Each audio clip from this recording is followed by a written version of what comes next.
Hello students, आप सभी का पाना देवी के यूट्यूब चैनल में स्वागत है। मैं डॉक्टर भावना चौधरी आपको ऑर्गेनिक केमिस्ट्री पढ़ा रही हूँ, जिसमें हमने बहुत सारे चैप्टर अभी तक कर लिए हैं। आज हम जो यूनिट थर्ड है, जिसमें कि आपका एल्काइन आता है, उसी का साथ में जो जुड़ा हुआ दूसरा भाग है एरीन और एरोमेटिकता, उस चैप्टर को प्रारंभ करेंगे। आप सभी को पता है एरीन्स क्या होते हैं, और जो आज हम चैप्टर में डिस्कस करने वाले हैं उसके बारे में मैं थोड़ा सा जानकारी दे दूं कि जो आपके कोर्स में है कि जो बेंजीन व्युत्पन्न का नामकरण किस प्रकार से किया जाता है, आइसोमेरिज्म क्या है, इसमें पार्श्व श्रृंखला क्या होती है जिसके बारे में जानकारी होनी चाहिए। फिर आता है कि बेंजीन की संरचना का निर्धारण किस प्रकार से किया गया। तो इसका आपको मोटे तौर पर तो आपको पता ही है कि जो बेंजीन की संरचना है वो कैलकुलेट स्ट्रक्चर होता है, परंतु यहाँ तक इस निष्कर्ष तक पहुँचने से पहले कौन कौन से कंसेप्ट रखे गए और उन्हें कैसे क्लैरिफाई किया गया, जस्टिफाई किया गया, उस पर हमारा खास डिस्कशन रहेगा। फिर एटॉमिक ऑर्बिटल स्ट्रक्चर किस प्रकार से बनाया जा सकता है। नेक्स्ट फिर हम लेंगे हक्कल का नियम, कौन कौन से आयन एरोमेटिक आयन कहलाते हैं, उनके लिए आवश्यक शर्तें क्या है। एरोमेटिक इलेक्ट्रोफिलिक सब्स्टिट्यूशन किस प्रकार से होते हैं, उसकी क्रियाविधि क्या है, और सिग्मा और पाई संकुल किस प्रकार से निर्माण होता है।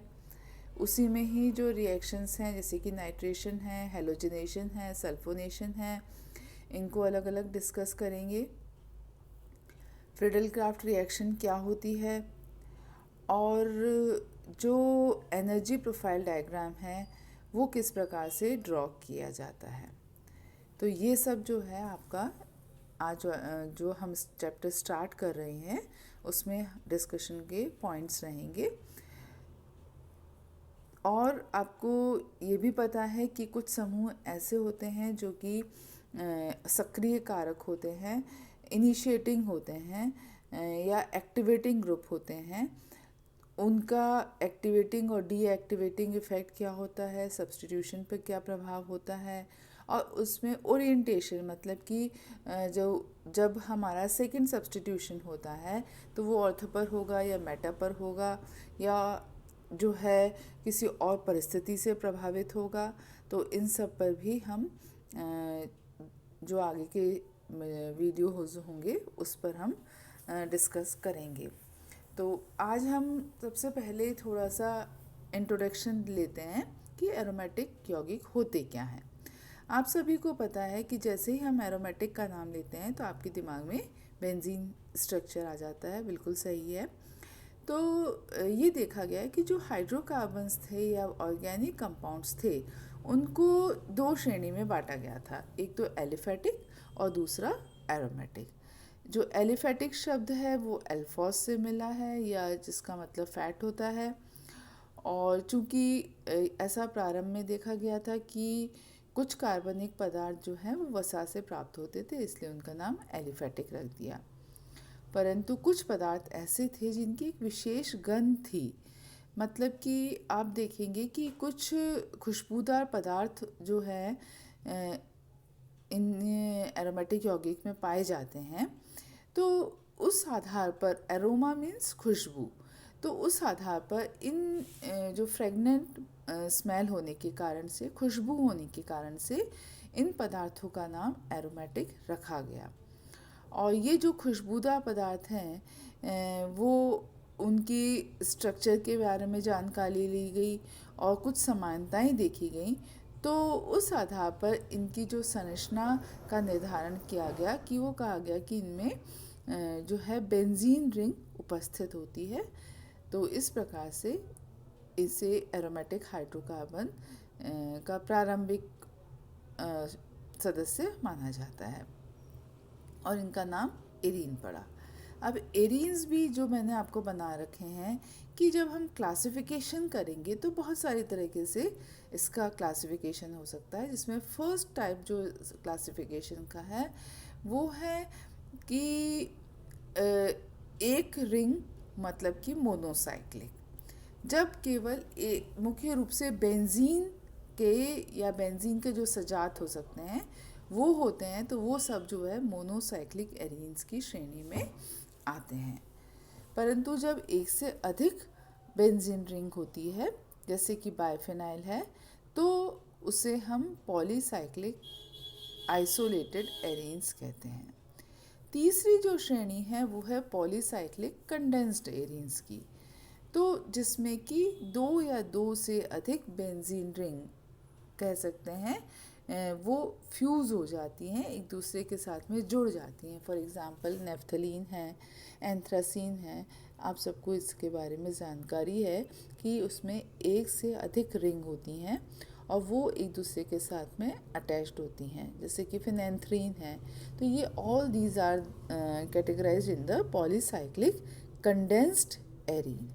ठीक है, अब बात करते हैं हम उसके नॉमेनक्लेचर की, या इसमें जो डेरिवेटिव्स हो सकते हैं वो कौन कौन से हो सकते हैं और उनमें किस प्रकार की समावयवता पाई जा सकती है।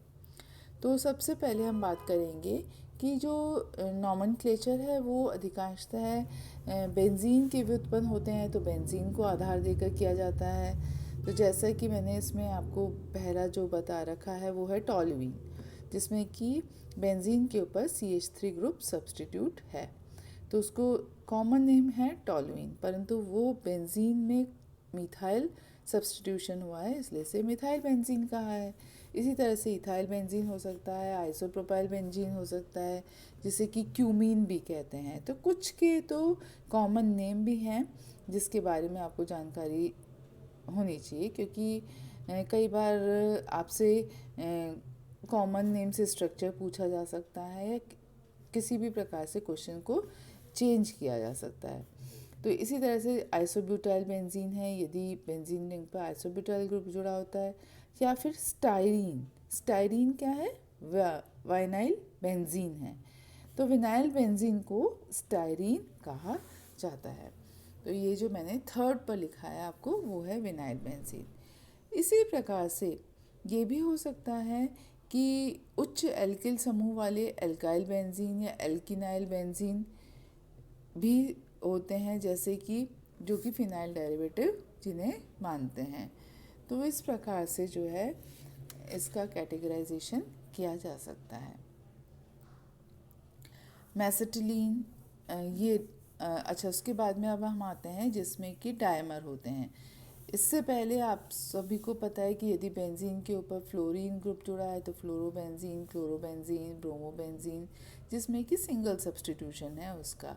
नाइट्रोसोबेंजीन क्या है? जब NO समूह बेंजीन के ऊपर जुड़ा होगा तो उसे नाइट्रोसो कहा जाएगा। मिथॉक्सी यदि OCH3 ग्रुप जो अटैच्ड है तो इस प्रकार से उसका नॉमेनक्लेचर या नाम दिया जा सकता है, उसको प्रीफिक्स की तरह लिया जाता है बेंजीन के आगे।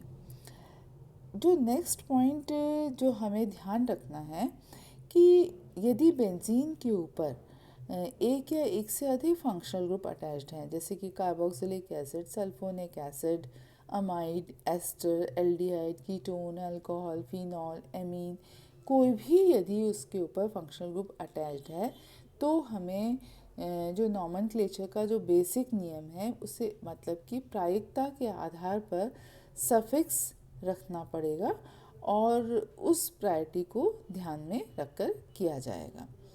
तो ये चीज़ को आपको नॉमेनक्लेचर में ध्यान रखना है। अच्छा, दूसरी बात ये है कि यदि जो सब्स्टिट्यूशन है, जब दो ग्रुप सब्स्टिट्यूट हुए हैं तो उनकी जो पोजीशन है वो उसका ऑर्थो है या मेटा है या पैरा है। यदि वो बिल्कुल एडजेसेंट कार्बन एटम पर है तो वो ऑर्थो पोजीशन कहलाएगी, और यदि वो एक छोड़कर दूसरे पर है मतलब ऑल्टरनेट है तो वो मेटा कहलाएगी, और थर्ड जिसमें कि एक दूसरे के बिल्कुल ऑपोजिट है तो वो पैरा कहलाएगी। तो इस तरह से उसका नॉमेनक्लेचर किया जाता है। तो इसमें आप देख रहे हैं कि जैसे मैंने इसमें टॉलुइन लिखा है, क्यूमीन लिखा है, तो वो क्या है?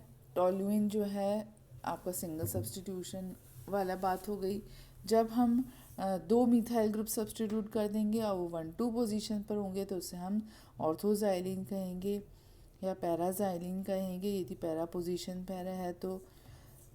पैरासाइमिन जिसमें कि पैरा पोजीशन पर मिथाइल और आइसोप्रोपाइल जो है ग्रुप है तो उसे हमने पैरा पोजीशन पर तो पैरासाइमिन कहा है। इसी तरह से इथाइल मिथाइल ग्रुप का सब्स्टिट्यूशन किस पोजीशन पर है।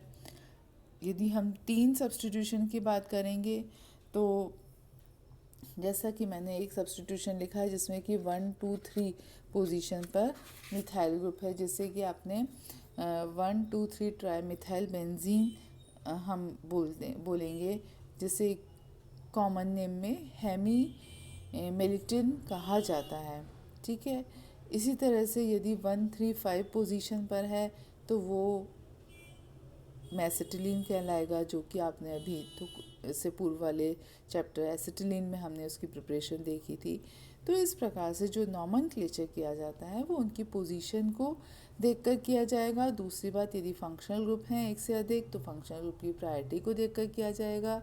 और कई बार जो ये नॉमेनक्लेचर है उसमें जो है जैसे कि आपका मेसिटिलीन ग्रुप है, मेसिटिलीन ग्रुप में यदि कोई एक वैलेंसी फ्री है तो उसे मेसिटिल करके आगे उसके जोड़ दिया जाएगा। इसी तरह से सिनेमिल या स्टाइरिल करके जो है आगे उसका नॉमेनक्लेचर किया जा सकता है।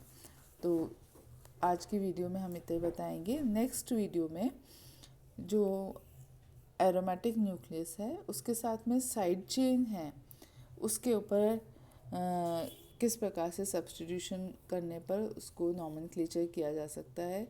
तो वो ऑर्थो मेटा पैरा जैसे हो गया, या उसमें जो आइसोमेरिज्म वो देखी गई कि जैसे कि एरोमेटिक नाविक में यदि हमारे जैसे 2 मिथाइल ग्रुप अटैच्ड हैं तो हमने उसे कहा पैराजाइलिन या ऑर्थोजाइलिन या मेटाजाइलिन। और जो इथाइल बेंजीन है इन सभी का ही जो मॉलिक्यूलर फार्मूला है वो सेम है, परंतु जो इनका स्ट्रक्चर है वो सबका अलग अलग है। तो इस प्रकार से ये आइसोमर्स हो गए ये एक दूसरे के। तो इस चीज़ पर इसके बारे में देखेंगे और जो बेंजीन का स्ट्रक्चर है उसका निर्धारण किस प्रकार से किया गया, कौन कौन से स्टेप्स हैं जिससे कि हम बेंजीन के फाइनल स्ट्रक्चर पर पहुँचे हैं, उसको डिस्कस करेंगे।